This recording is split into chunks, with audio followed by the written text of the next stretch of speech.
കയ്യിൽ പണമില്ലാതെ ഭരണകൂടം, കൈവിട്ടു പോകുന്ന ബലൂചിസ്ഥാനും POKയും, ഏതു നിമിഷവും ഭരണം പിടിക്കാൻ സൈന്യം. പാകിസ്ഥാൻ എന്ന രാജ്യം പൂർണ്ണമായി തകർന്നടിയുകയാണോ? അയൽരാജ്യത്ത് നടക്കുന്നതെന്ത്?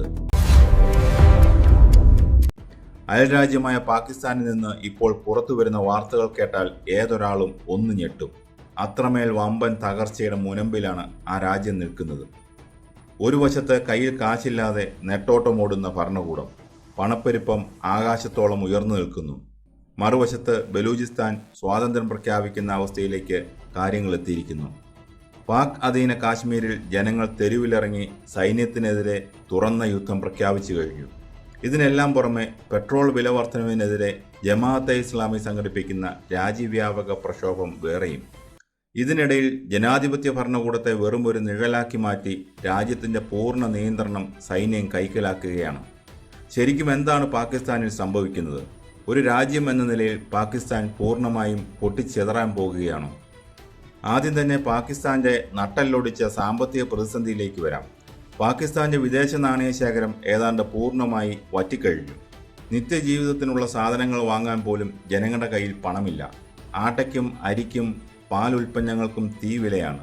സാധാരണക്കാരൻ ഒരു നേരത്തെ ഭക്ഷണത്തിനായി മണിക്കൂറുകളോളം ക്യൂ നിൽക്കേണ്ടി വരുന്നു. അന്താരാഷ്ട്ര നാണ്യനിധി നൽകുന്ന വായ്പകൾ മാത്രമാണ് ഇപ്പോൾ അവരുടെ ഏക ആശ്രയം. എന്നാൽ ഈ വായ്പകൾക്ക് അവർ മുന്നോട്ട് വെക്കുന്ന കടുത്ത ഉപാധികൾ ജനങ്ങളുടെ ജീവിതം കൂടുതൽ ദുസ്സഹമാക്കുന്നു. ഏറ്റവും അപകടകരമായ വിഷയം ബലൂചിസ്ഥാനാണ്.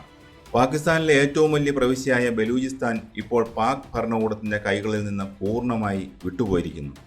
വർഷങ്ങളായി പാകിസ്ഥാൻ തങ്ങളെ ചൂഷണം ചെയ്യുകയാണെന്നാണ് ബലൂചി ജനതയുടെ പരാതി. ബലൂചിസ്ഥാൻ ലിബറേഷൻ ആർമി ശക്തമായ പോരാട്ടമാണ് ഇവിടെ നടത്തുന്നത്. പൂർണ്ണ സ്വാതന്ത്ര്യം പ്രഖ്യാപിക്കുന്ന തലത്തിലേക്ക് കാര്യങ്ങൾ വഷളായിരിക്കുന്നു.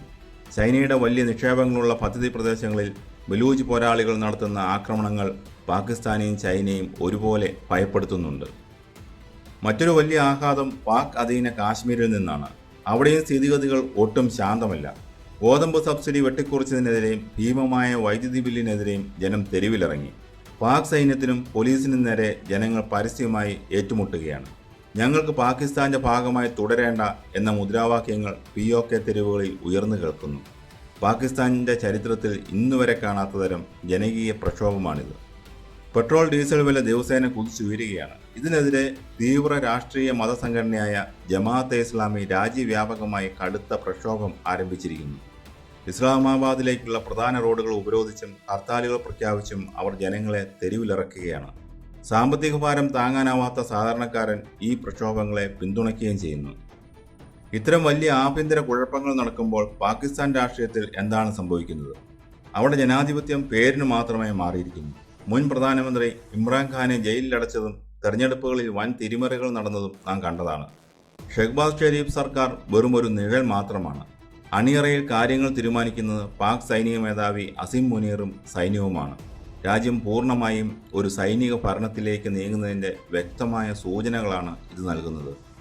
ഇനി നാം ചിന്തിക്കേണ്ട പ്രധാന വിഷയം, പാകിസ്ഥാനിൽ ഇങ്ങനെയൊക്കെ സംഭവിച്ചാൽ ലോകത്തിന്, പ്രത്യേകിച്ച് ഇന്ത്യക്ക് എന്താണ്? അതത്ര നിസ്സാര കാര്യമല്ല. കാരണം പാകിസ്ഥാൻ എന്നത് ഒരു സാധാരണ രാജ്യമല്ല. അണുബോംബുകളുള്ള, അതായത് ഒരു ആണവായുധ രാജ്യമാണ്. പാകിസ്ഥാൻ പൂർണ്ണമായി തകരുകയോ അല്ലെങ്കിൽ തീവ്രവാദ ഗ്രൂപ്പുകൾ രാജ്യം പിടിച്ചെടുക്കുകയോ ചെയ്താൽ അവരുടെ കൈവശമുള്ള ആണവായുധങ്ങൾ ആരുടെ കയ്യിലെത്തും? അത് ലോക സമാധാനത്തിന് തന്നെ വൻ ഭീഷണിയാണ്. അയൽരാജ്യത്ത് അസ്ഥിരതയുണ്ടാകുമ്പോൾ ഇന്ത്യ കൂടുതൽ ജാഗ്രത പാലിക്കേണ്ടതുണ്ട്. ആഭ്യന്തര പ്രശ്നങ്ങളിൽ നിന്ന് ശ്രദ്ധ തിരിക്കാൻ പാക് സൈന്യം അതിർത്തിയിൽ അനാവശ്യ പ്രകോപനങ്ങൾ സൃഷ്ടിച്ചേക്കാം. അല്ലെങ്കിൽ അതിർത്തി കടന്നുള്ള ഭീകരവാദം വീണ്ടും ശക്തമാക്കാൻ ശ്രമിച്ചേക്കാം. സാമ്പത്തിക തകർച്ച രൂക്ഷമായാൽ ലക്ഷക്കണക്കിന് ആളുകൾ അയൽരാജ്യങ്ങളിലേക്ക് അഭയാർത്ഥികളായി ഒഴുകാൻ സാധ്യതയുണ്ട്. പാകിസ്ഥാനിൽ ശതകോടികൾ നിക്ഷേപിച്ചിട്ടുള്ള ചൈനയ്ക്ക് അവരുടെ പദ്ധതികളുടെ ഭാവി ഓർത്ത് വലിയ ആശങ്കയുണ്ട്. ഇനി എന്ത് സംഭവിക്കും? പാകിസ്ഥാൻ ശരിക്കും പൊട്ടിത്തെറിച്ച് ചിതറിപ്പോകുമോ? 3 സാധ്യതകളാണുള്ളത്. ഒന്നാമത്തെ സാധ്യത പൂർണ്ണമായ തകർച്ച. ബലൂചിസ്ഥാനും POKയും പാകിസ്ഥാനിൽ നിന്ന് പൂർണ്ണമായി വിട്ടുപോകുന്നു. ഇനി എന്ത് സംഭവിക്കും? പാകിസ്ഥാൻ ശരിക്കും പൊട്ടിത്തെറിച്ച് ചിതറിപ്പോകുമോ? 3 സാധ്യതകളാണ് ഉള്ളത്. ഒന്നാമത്തെ സാധ്യത പൂർണ്ണമായ തകർച്ച. ബലൂചിസ്ഥാനും POKയും പാകിസ്ഥാനിൽ നിന്ന് പൂർണ്ണമായി വേർപെട്ടു പോകുന്നു. 1971 ബംഗ്ലാദേശ് ഉണ്ടായതുപോലെ പാകിസ്ഥാൻ വീണ്ടും പിളരുന്നു. രണ്ടാമത്തെ സാധ്യത പൂർണ്ണ സൈനിക ഭരണം. സിവിൽ ഭരണകൂടത്തെ പൂർണ്ണമായി പിരിച്ചുവിട്ട് സൈന്യം പരസ്യമായി അധികാരം പിടിച്ചെടുക്കുന്നു. പക്ഷേ ജനങ്ങൾ ഇത്തവണ സൈന്യത്തിനെതിരാണ്. അതുകൊണ്ട് ഇത് എത്രത്തോളം വിജയിക്കുമെന്ന് കണ്ടറിയണം. മൂന്നാമത്തെ സാധ്യത ബാഹ്യ സഹായത്തോടെയുള്ള ആശ്വാസം. IMF, ചൈന, സൗദി അറേബ്യ എന്നിവരിൽ നിന്ന് വൻ സാമ്പത്തിക സഹായം ലഭിച്ച് തൽക്കാലത്തേക്ക് പ്രതിസന്ധി മറികടക്കുന്നു.